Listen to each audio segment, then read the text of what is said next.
के तमाम नए साधनों ने काशी आना जाना बहुत आसान कर दिया है, लेकिन अब हमें एक कदम और आगे बढ़ना है। अब जो ये रोपवे यहां बन रहा है, इससे काशी की सुविधा और काशी का आकर्षण दोनों बढ़ेगा। रोपवे बनने के बाद बनारस कैंट रेलवे स्टेशन और काशी विश्वनाथ कॉरिडोर के बीच की दूरी बस कुछ मिनटों में ही रह जाएगी।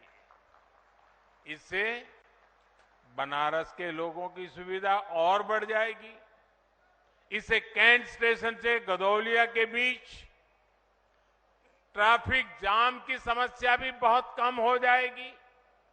साथियों, वाराणसी में आसपास के शहरों से, दूसरे राज्यों से लोग अलग अलग काम से भी आते हैं। वर्षों से वो वाराणसी किसी एक इलाके में आते हैं, काम खत्म करके रेलवे या बस स्टैंड चले जाते हैं।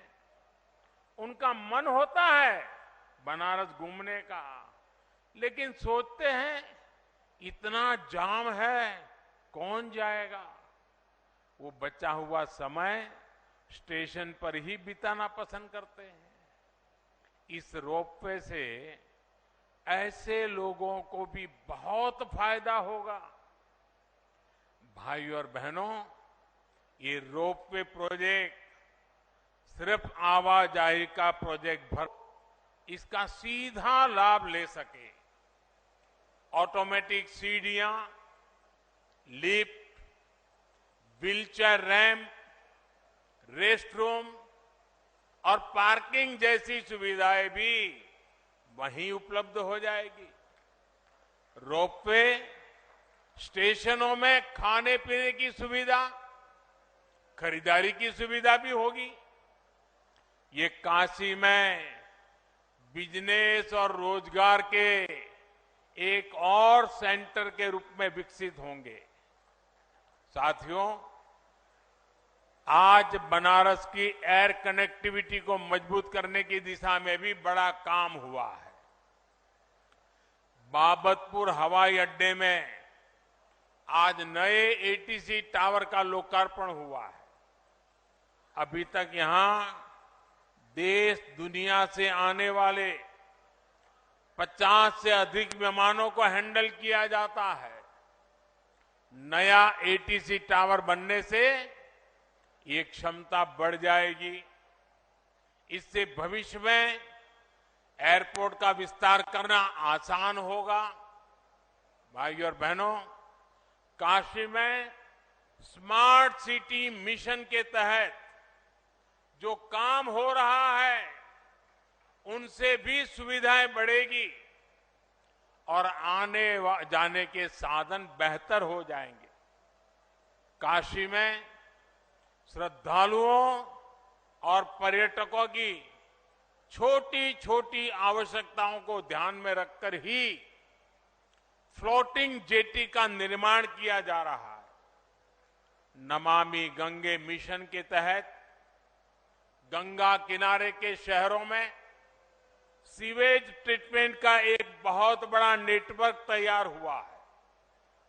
पिछले 8-9 वर्षों में आप गंगा के बदले हुए घाटों के साक्षी बने। अब गंगा के दोनों तरफ पर्यावरण से जुड़ा बड़ा अभियान शुरू होने वाला है। सरकार का प्रयास है कि गंगा के दोनों तरफ 5 किलोमीटर के हिस्से में प्राकृतिक खेती को बढ़ावा दिया जाए। इसके लिए इस वर्ष के बजट में भी ऐलान किए गए हैं। चाहे खाद हो या फिर प्राकृतिक खेती से जुड़ी दूसरी मदद, इसके लिए नए केंद्र बनाए जा रहे हैं। साथियों, मुझे ये भी खुशी है कि बनारस के साथ पूरा पूर्वी उत्तर प्रदेश कृषि और कृषि निर्यात का एक बड़ा सेंटर बन रहा है। आज वाराणसी में फल सब्जियों की प्रोसेसिंग से लेकर भंडारण और ट्रांसपोर्टेशन से जुड़ी कई आधुनिक सुविधाएं तैयार हुई है। आज बनारस का लंगड़ा आम, गाजीपुर की भिंडी और हरी मिर्च, जौनपुर की मूली और खरबूजे विदेश के बाजारों तक पहुंचने लगे हैं। इन छोटे शहरों में उगाई गई फल सब्जियां लंदन और दुबई के बाजारों तक पहुंच रही है। और हम सब जानते हैं, जितना ज्यादा एक्सपोर्ट होता है उतना ही अधिक पैसा किसान तक पहुंचता है। अब करखियाओं फूड पार्क में जो इंटीग्रेटेड पैक हाउस बना है, उससे किसानों, बागवानों को बहुत मदद मिलने जा रही है। आज यहां पुलिस फोर्स से जुड़े प्रोजेक्ट्स का भी लोकार्पण हुआ है। मुझे विश्वास है कि इससे पुलिस बल का आत्मविश्वास बढ़ेगा, कानून व्यवस्था और बेहतर होगी। साथियों, विकास का जो रास्ता हमने चुना है उसमें सुविधा भी है और संवेदना भी है। इस क्षेत्र में एक चुनौती पीने के पानी की रही है। आज यहां पीने के पानी से जुड़ी अनेक परियोजनाओं का लोकार्पण हुआ है और नई परियोजनाओं पर काम भी शुरू हुआ है। गरीब की परेशानी कम करने के लिए ही हमारी सरकार हर घर नल से जल अभियान चला रही है। बीते 3 साल में देश भर के 8 करोड़ घरों में नल से जल पहुंचना शुरू हुआ है।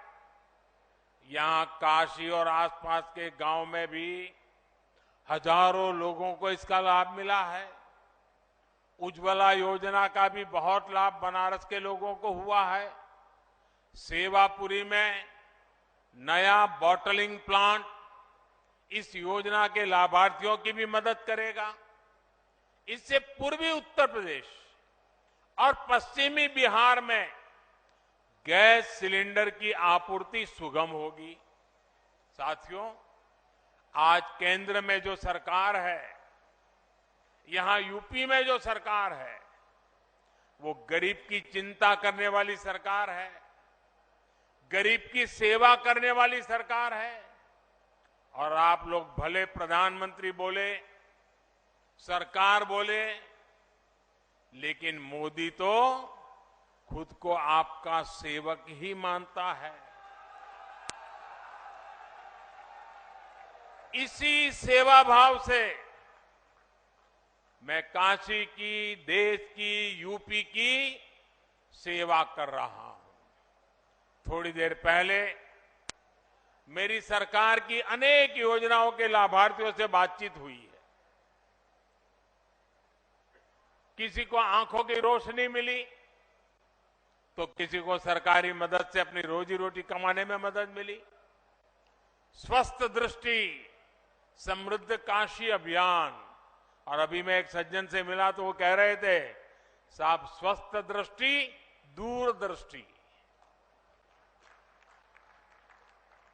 करीब 1000 लोगों का मोतियाबिंद का मुफ्त इलाज हुआ है।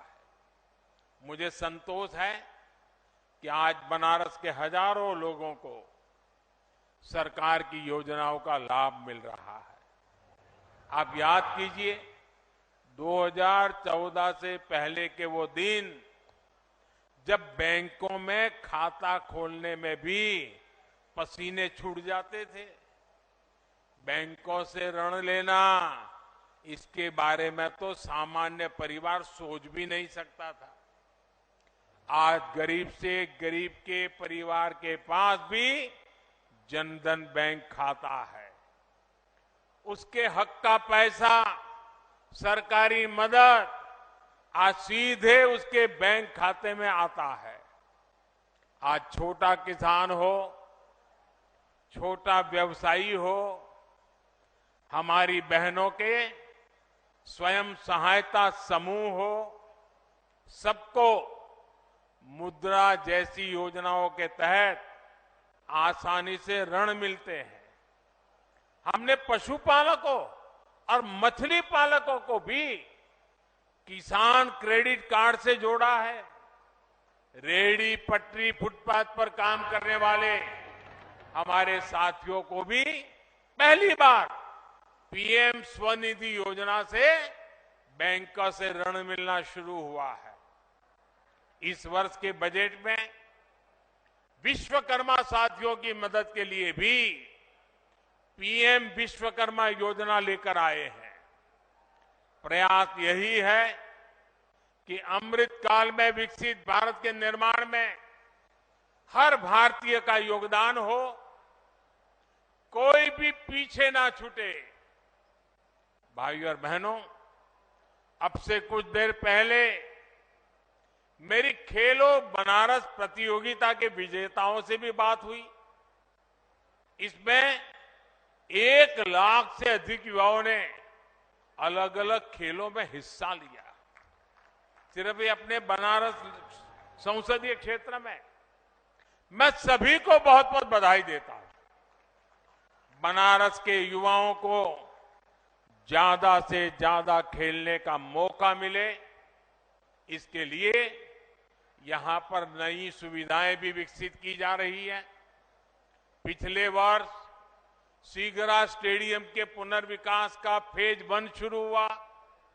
आज फेज 2 और फेज 3 का भी शिलान्यास किया गया है। इससे यहां अब अलग अलग खेलों की, हॉस्टल की आधुनिक सुविधाएं विकसित होगी। अब तो वाराणसी में इंटरनेशनल क्रिकेट स्टेडियम भी बनने जा रहा है। जब स्टेडियम बनकर तैयार होगा तो एक और आकर्षण काशी में भी जुड़ जाएगा। भाइयों और बहनों, आज यूपी विकास के हर क्षेत्र में नए आयाम स्थापित कर रहा है। कल यानी 25 मार्च को योगी जी की दूसरी पारी का 1 वर्ष पूरा हो रहा है। 2-3 दिन पहले योगी जी ने लगातार सबसे ज्यादा समय तक यूपी के मुख्यमंत्री होने का रिकॉर्ड भी बनाया है। निराशा की पुरानी छवि से बाहर निकलकर यूपी आशा और आकांक्षा की नई दिशा में बढ़ चला है। सुरक्षा और सुविधा जहां बढ़ती है, वहां समृद्धि आना तय है। यही आज उत्तर प्रदेश में होता हुआ दिख रहा है। आज जो ये नए प्रोजेक्ट्स यहां जमीन पर उतरे हैं, ये भी समृद्धि के रास्तों को सशक्त करते हैं। एक बार फिर आप सभी को विकास के इन अनेक कामों के लिए बहुत बहुत बधाई, बहुत बहुत शुभकामनाएं। हर हर महादेव। धन्यवाद। बहुत बहुत धन्यवाद माननीय। खबर आपको बता दें, पीएम मोदी ने वाराणसी को करोड़ों की सौगात दी है। करोड़ों की सौगात प्रधानमंत्री नरेंद्र मोदी की तरफ से वाराणसी को दी गई है। पीएम मोदी का संबोधन आप सुन रहे थे। जनता के नाम 28 विकास परियोजनाओं का लोकार्पण और शिलान्यास किया गया है। 28 परियोजनाओं का लोकार्पण और शिलान्यास हुआ है। आज पूरी दुनिया में काशी के विकास की चर्चा हो रही है। प्रधानमंत्री ने कहा, पीएम मोदी को आप सुन रहे थे, उन्होंने कहा काशी में पुरातन और नूतन दोनों स्वरूपों के दर्शन हो जाते हैं। बनारस की एयर कनेक्टिविटी को भी मजबूत किया है। स्मार्ट सिटी मिशन के तहत होने वाले काम से सुविधा बढ़ेंगी। तमाम बातें पीएम मोदी ने कही।